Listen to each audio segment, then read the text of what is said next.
થી 12 સુધી એકડા કેટલા આવે? ચલો બોલો.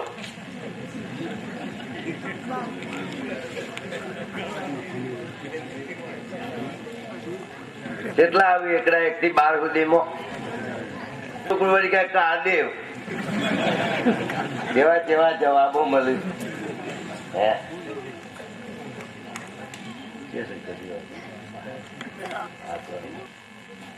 આજે ભવાઈ જાતર માની થાય છે. જ્યાં જ્યાં જાતર થાય, માની ભૂગળ વાગે જાતર થાય, ત્યાંમાં ભવાઈ જોવા જાય. એવી આ ભવાઈ આદિકાળથી ચાલી આવે છે. અને આજ 21મી સદીમાં પણ માની ભવાઈ ચાલે છે. પણ જેમ જેમ સમય ગયો એમ ભવાઈ શબ્દ ભૂસાતો ગયો.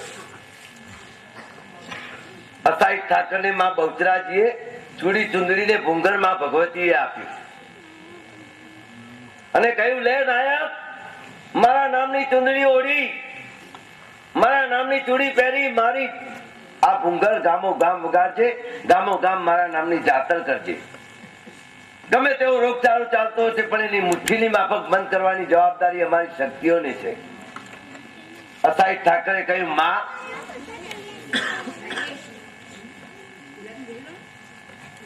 અસાઈ ઠાકરે કહ્યું, માં, હું જો તારા કપડા પહેરીશ તો આ દુનિયા મને ફાતડો કહે છે. માતાજીએ કહ્યું, તને ફાતડો નહીં કે, પણ તને અમારા નામનો કાછડીઓ કહે છે.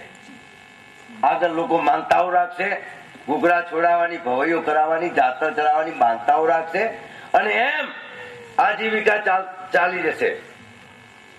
અને હેમાળા પટેલ ઊંઝામાં પટેલનો નાયકનો નાતો તો આપ બધા લગભગ પટેલો જાણો છો. એમાં કઈ ઊંડા જવાની જરૂર નથી. પણ આમાં ભગવતીએ આપ્યું અને કહ્યું કે પૂજામાંથી ભૂંગળ આપી, ચૂડી ચુંદડી સાથે રે, લે નાયક તું વેશ ભજવજે, વ્યંજન કોઈ ના થાશે રે, જોજે બહુચર બિરદ જાય ના. માએ વચન આપ્યું. નાયક કે જો માં તારું આપેલું વચન જાય નહીં. જોજે બહુચર બિરદ જાય ના, હે માં વચનેથી બંધાણી રે, જોજે બહુચર બિરદ જાય ના.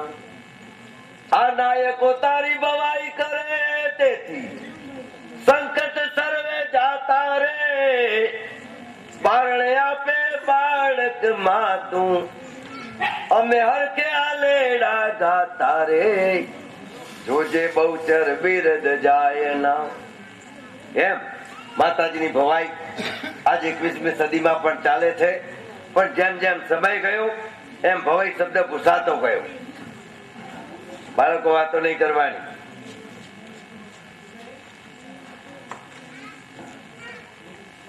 તમારા મુજબ કોઈ અવાજ પડતો નહીં, અવાજ પડી એવા બેઠા છે. આવું થયું છે બધું. આ ભવાઈ એટલી બધી હલકી બનાવી દીધી કે તારે ગામમાં ચોક વડવાડ થયો હતો, ગામવાળા કે મારા જીવડે ભવાઈ કરી. કોકના ઘરમાં હાઉ બહુ નો ઝઘડો ચાલતો આખું ફર્યું ભેગું થઈ જાય. ઓ રેવામાં, ઓ મેનોમાં, ઓ કંકુમાં, ઓ મેનોમાં હેડો રૂખી માના ઘરમાં ભવાઈ ઉપડી. આ ભવાઈ કહેવાય કે ભવાડું કહેવાય? એટલે ભવાઈ શબ્દ આટલો હલકો બનાવી દીધો. એનું કારણ શું છે ડાયાભાઈ? બોલો ને ભાઈ, મારા પાસે અરે ઉભું કરવાય. ચોખા ઘીમો આવું થાય, અંબાઈ જવાય.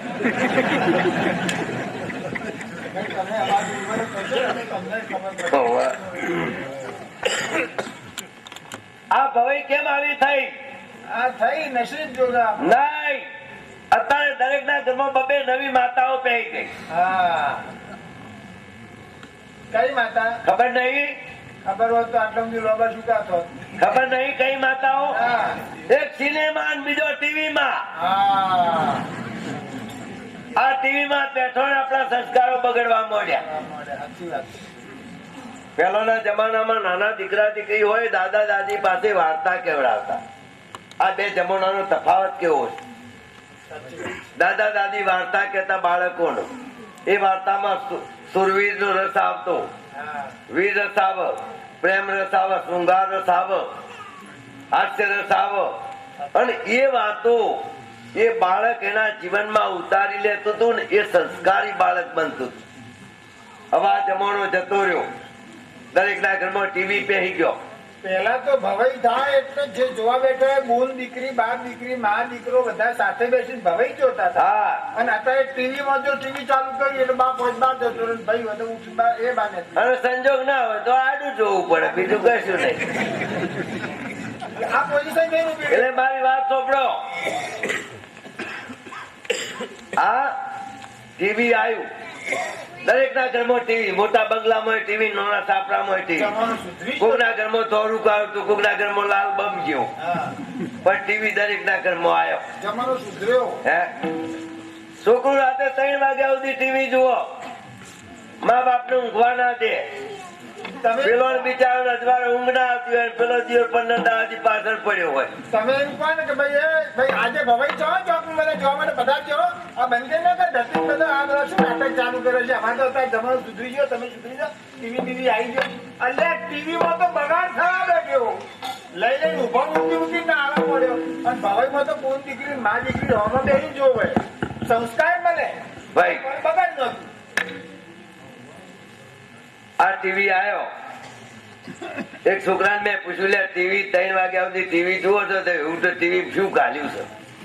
હું એમ નથી કેતો ટીવી ખરાબ છે, ટીવી સારું છે.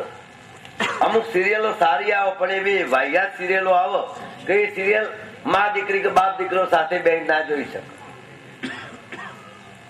મેં કીધું લે ટીવી આવું તો શું ગાલ્યું? મને કે કાકા તમને ખબર જ નહીં, ટીવી છે એવું તો બીજે જોય નહીં. 11 વાગ્યા સુધી તો રાબેતા મુજબ સિરિયલો આવે છે, હા, પછી પણ હવા 11 ના 11:30 તો પછી બહારની ચેનલો પકડવાય છે. આ બહારની ચેનલો પકડો એટલે અમે હજાર બમ થઈ જઈએ છે. ટીવી માં 20% સારું ને 80% ખરાબ. હા, ટીવી ના વિરોધમાં હું ભાષણ કરવા નથી આવ્યો, પણ જે ચાલે છે એ કહેવા માંગુ છું. ટીવી ની અંદર જાહેરાતો આવવા મળી, ટીવી નું એક તાણ કાઢ્યું કે તમારો દીકરો 2 વર્ષનો હોય ટીવી જોવા શીખો. આ દીકરો સલંગ 20 વર્ષ સુધી ટીવી જુઓ તો આ 20 વર્ષના પીરિયડ ની અંદર ટીવી ના પડદા ઉપર આ છોકરા 30,000 વખત ખૂન કેસ જોવામાં આવે અને 20,000 વખત બળાત્કારના કેસ જોવામાં આવે. વિચાર કરો, 20 વર્ષની છોકરાએ આટલા બધા કેસ જોયા હોય, 22 વર્ષનો બાબલો થાય અને આ 2 માંથી જો એક કેસ ના કરે તો સમજી લેવું અનુ મગજ ગયો હાવ કાચું. 20 વર્ષથી આટલા બધા કાર્યક્રમ જોયો તો એ મારે જો આગો ભાવ થતો નહીં. બધા અનુકૂળ છે આ વાતો? હોય તો કેજો, એમને મારે પૂછવું પડે. સમાજ લક્ષી વાતો કરવી છે, ખરાબ બોલીને સારા એમનો પાથી નહીં, પણ ગમ્મત સાથે જ્ઞાન મળે એની એવી વાતો કરવી. સાચી વાત છે ભાઈ. ટીવી ની અંદર જાહેરાતો આવવા મળી એટલે આપણે ગુટકા ખાવા મળ્યા. કોઈ મગ ખાય, કોઈ મોણકચંદ ખાય, કોઈ કપૂરચંદ ખાય, કોઈ કસ્તુરચંદ ખાય, કોઈ કુબેર ખાય. આપણે ગુટકા ખાતા કુબેરો એટલે આપણું ભાઈ ના પડતો છોકરો ખાવા મળ્યો. એમને ખબર નથી આ કુબેર માં શું આવે છે. એમને ખબર એટલી છે કે બાપુ ની 20 તોડતા આપણે 2-3 તો તોડો. આમાં કોક છે એટલે છોકરો ખાવા મળ્યો, કુબેરો ખાવા મળ્યો એટલે લોહીનું પાણી થઈ ગયું. દફતર ઉચકવાની અગમન રહી નહીં. અત્યારનું થઈ ગયું એવું ભણતર, તે 500 નું છોકરું 10 નું દફતર. એની માને કે બાપા મૂકવા જવું પડે. એની માએ થેલો ભરાયો હોય ચોપડો નો, એક બાજુ પેલા પેટ પોણી ડબલું, એક બાજુ નાસ્તા ડબલું. આપડે જોઈએ એવું લાગે બાબલો અઠવાડિયું પર્યટન જાય. જમાનો બદલાયો એની હું વાત કરવા માંગુ છું. આપણે કુબેરો ખાધી, આ છોકરો એ ખાધી એટલે બૈરો વિચાર કરવા માંડ્યો. અલી હા રોડો હોવું કઈ ગયું, આપણે કોઈ પાર્યું જ નથી હતું. એટલે ગામડાની અંદર નાની નાની દીકરીઓ, નાની નાની વહુરો, 50-50 વર્ષનો બૈરો આ બધું કુબેરો ઉપર વર્યું. છેલ્લું બાકી રહેતું તો ડોસ્યું એ લીંબુનું અંબો સેકન્ડ બંધ કરી ના ચાલુ. કુબેર્યો. એ બાબા વાત ના કર બકા. તો વિચાર કરો મિત્રો, જેની માં કુબેર ખાતી હશે એના દીકરા શિવાજી મહારાણા પ્રતાપ કે સરદાર વલ્લભભાઈ જેવા ક્યાંથી પાકવાના? પહેલાના જમાનામાં વડવાડ થાય તો કહેતા એટલે જેની માએ હવારે ઊંટ ખાધી હોય આવી જો. હવે વડવાડ થાય તો આ કહેવત બદલવી પડે. અત્યારે વડવાડ થાય તો કેવું પડે એટલે દિયોરો જેની માએ હવારે કુબેરો ખાધી હોય આવી જો. ઊંટ તો હવે ઉકાઈ જઈ કુબેરો ઉપર આવ્યું. આ જમાનો બદલાય છે કહેવા માંગુ છું. પેલા ગઈડિયા રોમ રોમ કરતા સૌથી દરેક ના રોમ ઘેર હતા. હવે ઇંગ્લિશ મીડિયમ નો જમાનો આવી ગયો. બેનો વાતો ના કરો, તમને તકલીફ પડે. જમનું બધા કે છે અમે પૈસા આલવાના છીએ. આ બધું બદલાઈ ગયું. પેલા ઘડિયા રોમ રોમ કરતા સૌથી દરેક ના રોમ ઘેર હતા. હવે અંગ્રેજી મળવાનું આવ્યું. એમાં ઇંગ્લિશ મીડિયમ ભણેલો હોય તો ઇંગ્લિશ બોલી શકો, પણ માની લો કે ગામડાની અંદર 8 જ ધોરણ ભણ્યા હોય, અંગ્રેજી 6 મહિના થયા હોય અને પેલો વિચાર કરે ઇંગ્લિશમાં બોલે આપણું ઓપરેશન પડે. ઓપરેશન નહીં, હા, ઇમ્પ્રેશન. પછી ઇંગ્લિશ આવી જ જતા ને. એટલે બે જણા મળે છે ભાઈબંધ ગામડામાં. હેલો, ઓહો, all right, good night, how are you, before you, what you. અરે આવું તો ના આવો. સવારી બપોરી હોજી અમે કોઈ ખબર ના પડી. અલે હું બોલે મને જ નહીં પડી, પણ તને જોઈ પડી. પણ શરૂઆતમાં હાઉ આર યુ આવું છે, પછી બધું બાપા. એના પછી ભાઈ જમાનો શેનો આવ્યો? મેચિંગ નો. આ જમાનામાં દરેક ને મેચિંગ કરવા જોઈએ.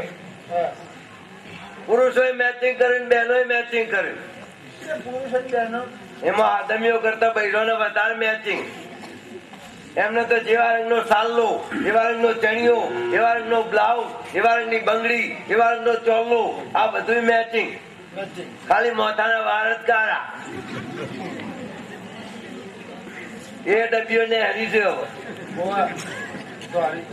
આ મેચિંગ માં ઘણી વખતે મુશ્કેલી થાય ભાઈ. કેવી થાય? અમદાવાદ ની અંદર સરકારી ઓફિસોમાં ઉનાળાની રજાઓ પડી એટલે 4 બહેનોએ ભેગા થઈને વિચાર કર્યો, અલી હોપરો છો, આપણા આદમીઓ રજાઓ પડી છે તે અઠવાડિયું પર્યટને જઈશું. એટલે બીજી કે જઈએ, ત્રીજી કે 4 જવું છે, એટલે ચોથી કે આવતો મંગળવાર રાખો. આ નક્કી થયું એટલે પહેલી બોલી, અલી આપણે એકલો જવું છે કે આદમીઓ હંગાથી લેવા છે?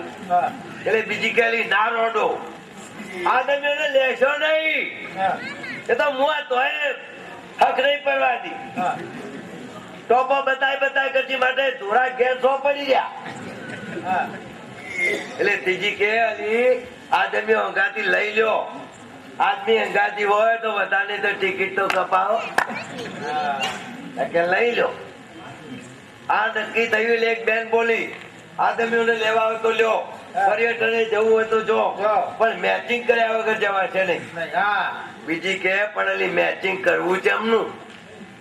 એટલે ત્રીજી કે કોમ કરો, આપણે 4 જણીઓ એક જ કલર નો કપડો પહેરો, લાલ એટલે લાલ બધોય. એટલે ચોથી પડકી, અલી ના રોડો, એક રંગ નો પહેરશો નહીં. અલી પુલ પર છે.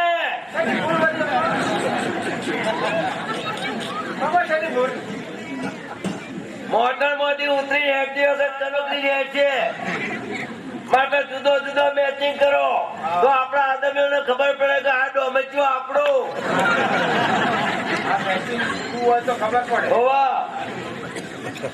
એટલે એક બેન બોલી, હું કહું એવો મેચિંગ કરો. જેના આદમીના મોઢામાં જેવા રંગના વાળ હોય એનું બૈરું એવા રંગનો કપડો પહેરો. એટલે પહેલી બોલી, ખમ્મા કરો. માર ચકુડીના પપ્પા તો આ કાળું ભમ્મર જેવું છે. મોઢાની વાત થાય છે. આ સમજણ પડે ને પૂછ કરે. પણ તારું ભગવાન એટલે હું સાહેબ મારે પૂછવું પડે કે શું? એટલે કે તું કાળા રંગનો કપડો પહેરજે. હા બીજી કે મોથામાં ઠંડક કરવા માટે છેલ્લા 15 વર્ષથી તમારે ભાઈ મોથા મહેંદી મેલું છે. હા જય બધું લાલ બગ થઈ ગયું છે. હા તો કે તું લાલ રંગનો કપડો પહેરજે. હા ત્રીજી કે અલીપુર શું વાત કરું, દીવો લઈને ગોતું છું તો એકે કાળો દેખાતો નહીં. વાહ ઘડી ઘડી પૂછ કરે. એટલે પૂછવું જ પડે કે માથામાં એ બધું દોરું ફુલેવર થઈ ગયું છે. હા દોરામાં શું લાગે? તો કે તું ધોળા રંગનો કપડો પહેરજે. હા આ તૈનું તો મેચિંગ થયું. ચોથી વારો આવ્યો ચોથી નો. ચોથી બરાબો કરવા માંડી. હા. અરે અરે તમારો ભાગી પડ્યું. હા. ઓ તમારો હડટ વરે. ઓ તમને હાલ ના હાલ જોગણીઓ ધરપુર. ઓ તમને બરિયા બાપ પધાર્યું.